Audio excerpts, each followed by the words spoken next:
Since Skate's announcement way back in 2020, originally dubbed Skate 4, we've seen an influx of skateboarding games, from sims like Session to the arcadey Tony Hawk remakes, and unique experiences like VR Skater and Ollie Ollie World. No matter how you look at it, skateboarding games are definitely back, but they're still missing that open world sandbox feel that the Skate series popularized back in the late 2000s. When I got my chance to play an alpha build of Skate 3's long-awaited sequel, I was excited, but also skeptical about how the Skate revival would work as a live service game, and most importantly, would it be able to recapture the magic from the first 3 entries?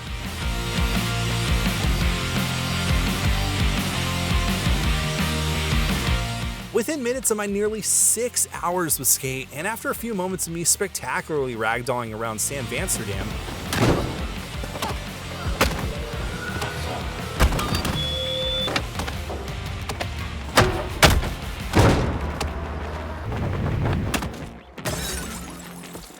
I was able to reactivate my long-dormant muscle memory to find myself grinding and kickflipping my way around Skate's sandbox world. From the extremely intuitive and easy-to-digest first handful of missions that smartly taught me its gameplay mechanics in small digestible chunks, to its cleverly designed world that never seemed to slow me down when I was cruising around, and its unique traversal system that plays more like an Assassin's Creed and Spider-Man game than what I would expect from a skateboarding sim.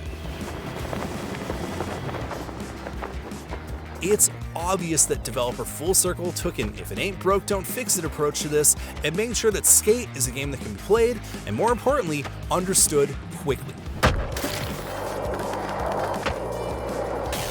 Get it and got it. In addition to the classic control scheme, Skate offers 2 variations of controls that can make the difficulty curve easier for new players, as well as a multitude of quality of life features that, quite frankly, are a welcome addition. While I stuck with the original control scheme and didn't mess with any of Skate's accessibility features, outside of a few less button presses, there's definitely a way to make Skate's unique playstyle a little easier for both series newcomers and die-hard Tony Hawk's Pro Skater fans. Regardless of how you want to play, Skate's controls make pulling off gravity-defying tricks an easy and really fun process, thanks in part to its flick controls and intuitive movement system. Simply put, I had a ton of fun with my time cruising around San Amsterdam, discovering cool things to skate on while riding from objective to objective. At its core, Skate is a big open sandbox, where you jump on and off things and do cool tricks in between that. Because of this, I never felt pressured to complete any nearby objectives on my map. I never paid attention to my score, nor did I feel stuck in that carrot-on-a-stick gameplay loop so many live service games rely on. While you are encouraged to complete objectives in order to unlock new areas and level up your character, I found myself ignoring that and just vibed around to the in-game soundtrack and found a bunch of cool new places to skate on.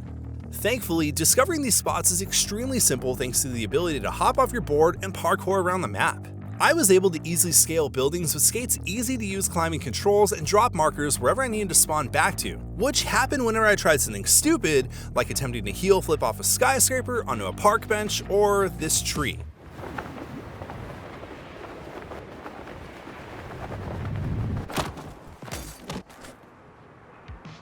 It never worked out, by the way, but I still found myself trying over and over again.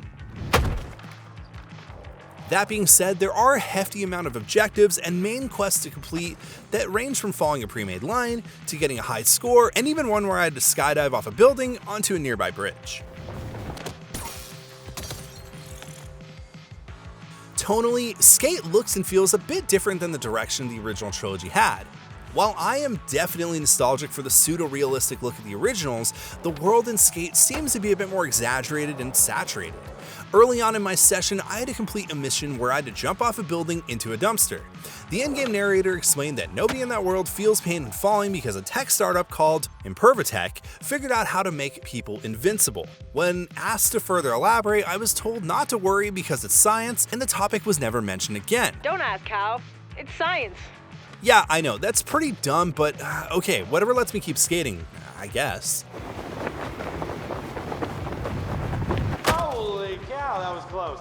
And while I love the simple world building of Skate, the character models took a bit of time to get used to, since they kinda look like next generation Sims. But eventually, after a few costume adjustments, I was happy with how my bleach blonde, bullet-wearing self-insert looked, and I was back to landing triple kickflips in no time.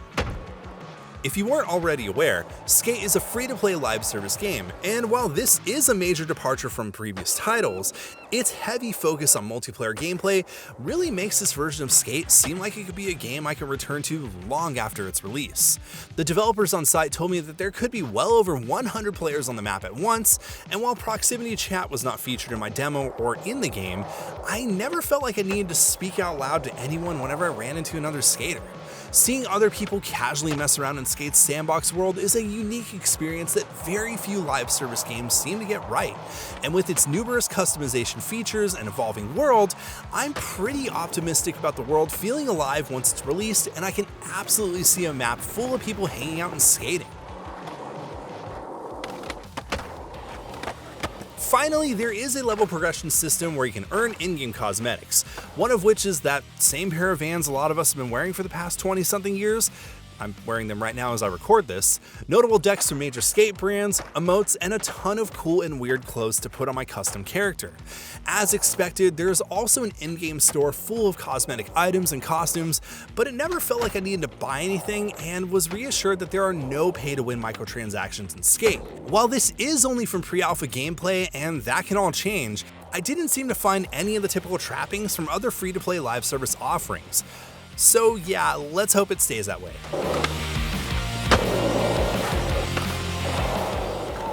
After playing Skate for well over 5 hours, not only can I clearly see the direction developer Full Circle is taking with the series, but I can also say that Skate is shaping up to be a game worthy of being the long-awaited sequel to 2010 Skate 3. The gameplay seems refined and lives up to its predecessors.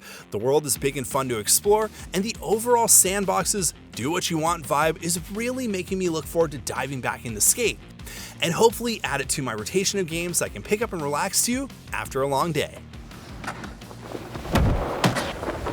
For more from IGN, check out our previews of Mafia: The Old Country and Worship. And for everything else, skate on over to IGN.